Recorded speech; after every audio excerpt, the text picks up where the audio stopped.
Olá, irmãos. Saúdo cada um de vocês com a graça e a paz do nosso Senhor Jesus Cristo, amém? Meu nome é Miriam Anita. Eu estou aqui só para compartilhar com os irmãos o texto Ver para Crer. Esse texto é da irmã Neonice de Souza. Eu não escrevi o texto, ela escreveu o texto para o Manancial, que é uma publicação de meditações diárias da União Feminina Missionária Batista do Brasil. Então, o que eu vou fazer? Vou ler o texto com os irmãos, contar aquilo que eu entendi, ok? Estudinho, vamos iniciar orando? Senhor Jesus, que nós possamos ser daqueles que não precisam ver, que nós possamos crer em qualquer tempo, em qualquer situação. Amém. Bom, meus irmãos, o nosso texto de hoje está no livro de João, capítulo 20, versículos 19 ao 31. E diz assim, ó: naquele mesmo domingo, só fazer uma introdução ao que tinha acontecido. Jesus tinha sido crucificado, houve o sepultamento de Jesus, ele apareceu para Maria Madalena e agora ele vai aparecer para os apóstolos. Então, começando no 19, diz assim, ó: naquele mesmo domingo à tarde, os discípulos de Jesus estavam reunidos de portas trancadas, com medo dos líderes judeus.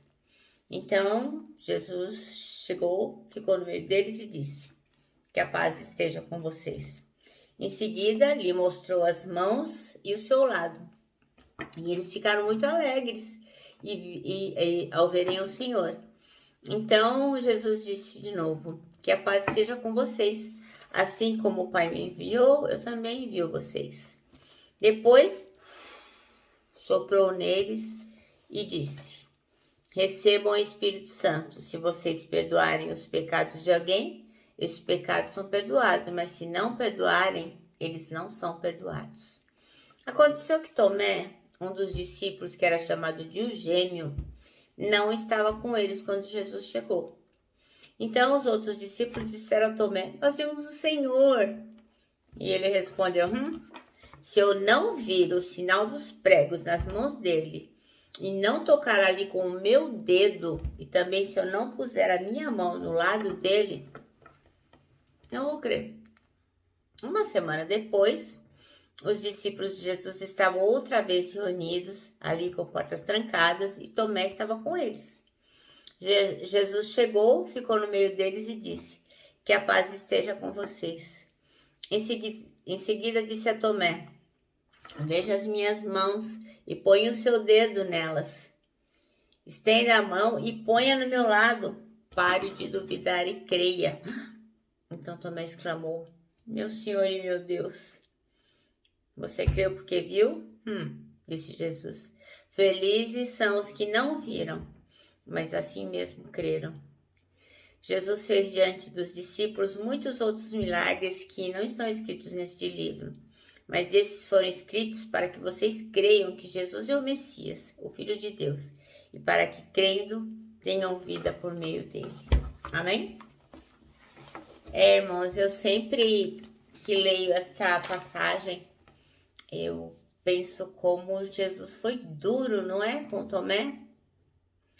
Bom, o nosso versículo de hoje, o versículo-chave é o 29, que Jesus, então, duramente diz para Tomé: porque você me viu, você creu? Felizes os que não viram e creram. Sabe, irmãos, eu penso nisso daqui na minha cabeça, né? Que talvez se não fosse por amor a nós, Jesus não fosse tão duro com Tomé. Eu acho que era necessário que ele desse esse sabão no Tomé aí, para que a gente pudesse também aprender com ele, né? Porque a gente critica, né? Fala, nossa, precisa ver para quê? Mas nós somos muitas vezes assim também, né? Bem, Deus fez o homem e Jesus Cristo, que é Deus, veio aqui na Terra e se sacrificou porque ele quis, voluntariamente. Ele disse: não, eu vou lá e vou morrer por essas pessoas, para que elas não fiquem afastadas eternamente de Deus. Então Jesus fez isso para quê? Para que todo aquele que o recebesse, que confessasse com a sua boca que ele é o Salvador, que ele que aceita esse sacrifício pudesse alcançar perdão e redenção. Isso é uma obra maravilhosa, né? Então nós temos que nos lembrar que em dias de tristeza e de dor, a gente tem que se lembrar que Jesus nunca nos deixa e tampouco nos desampara. Ele permanece conosco. Mas eu sempre gosto de lembrar, né, que eu acredito, né, que não é bagunçado assim, sabe? Tipo, Jesus fica com qualquer um de qualquer jeito. Na minha humilde aqui percepção, né? A Leonisa, a nossa irmã, diz que ao meditar continuamente nas escrituras, ela entende, eu também entendo, quanto a gente é amado por Deus. Que lá em Hebreus está dizendo que ele nunca vai nos deixar, nunca vai nos abandonar. Ela escolheu a parte B do versículo 15, não, versículo 13, capítulo 13, versículo 5. Mas eu vou ler o versículo todo.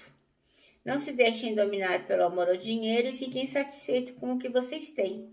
Pois Deus disse, eu nunca os abandonarei, eu nunca os deixarei e jamais os abandonarei. Portanto, sejam corajosos e afirmemos, o Senhor é quem me ajuda, eu não tenho medo. Que mal pode alguém me fazer?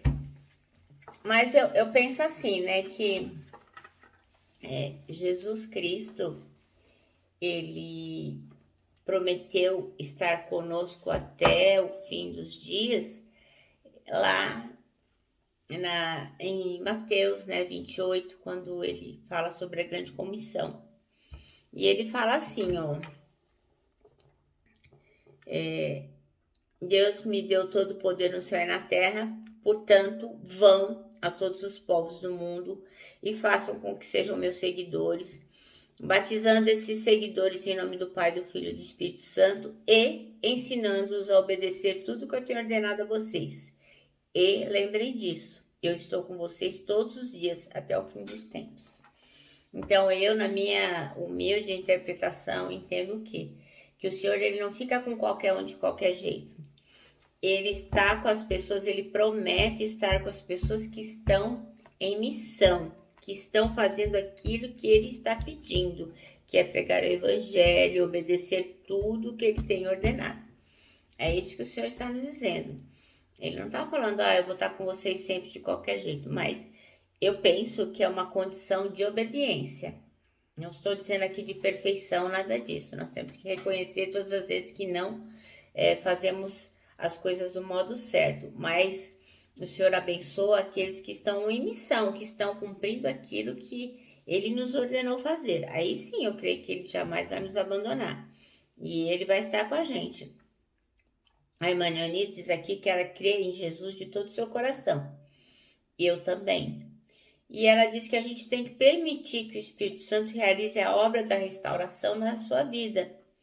E nós temos que nos submeter à autoridade do Espírito de Deus. A gente não é perfeito, por isso é necessário nascer de novo. Então, a gente tem que reconhecer as coisas que fazíamos errado e no caminho que a gente estava indo, a gente vai convergir, vai fazer uma conversão, sair daquele caminho e ir para os caminhos do Senhor.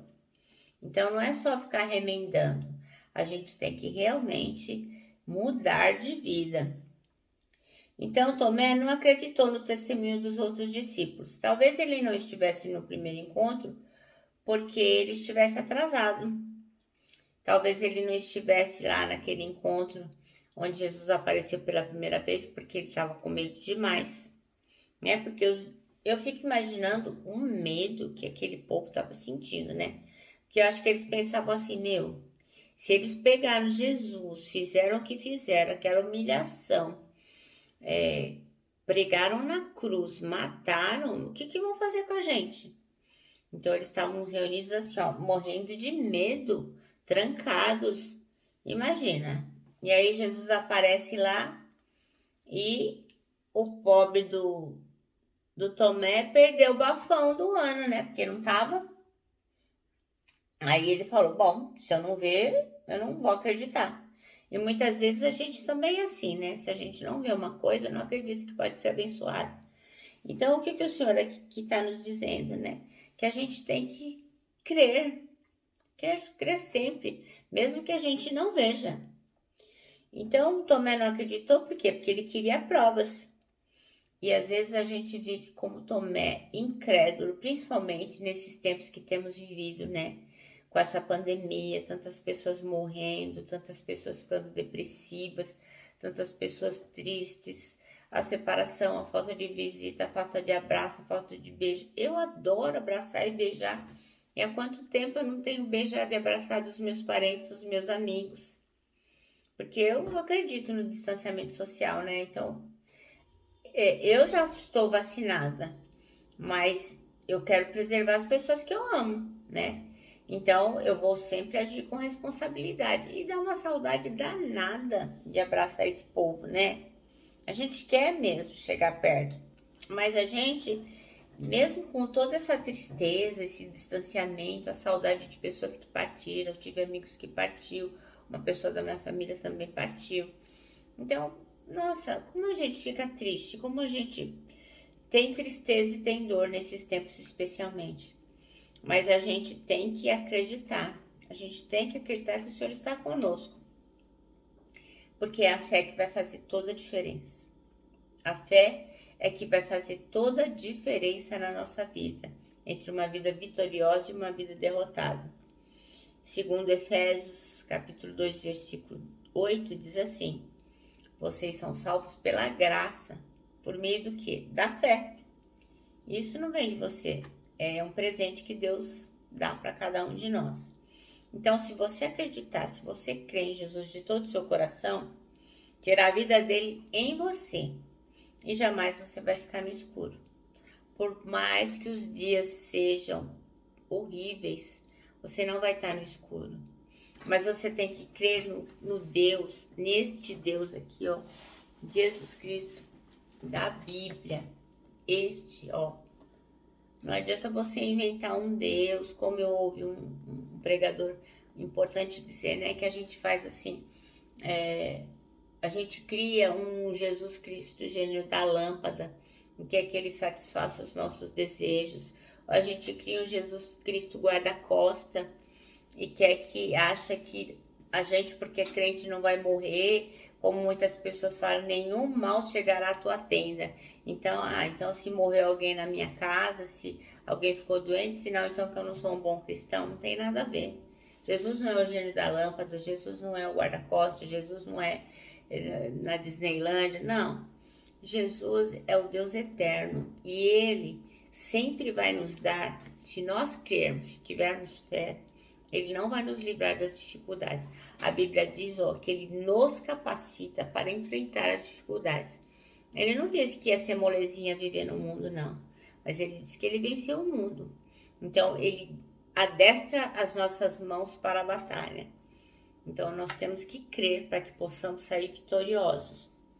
Então, se você crê em Jesus de todo o seu coração, você vai ter a vida dele em você, você vai encontrar a porta que ele está indicando. Você vai ter direcionamento, orientação. O Espírito Santo nos guiará à fonte de águas tranquilas e à vida abundante.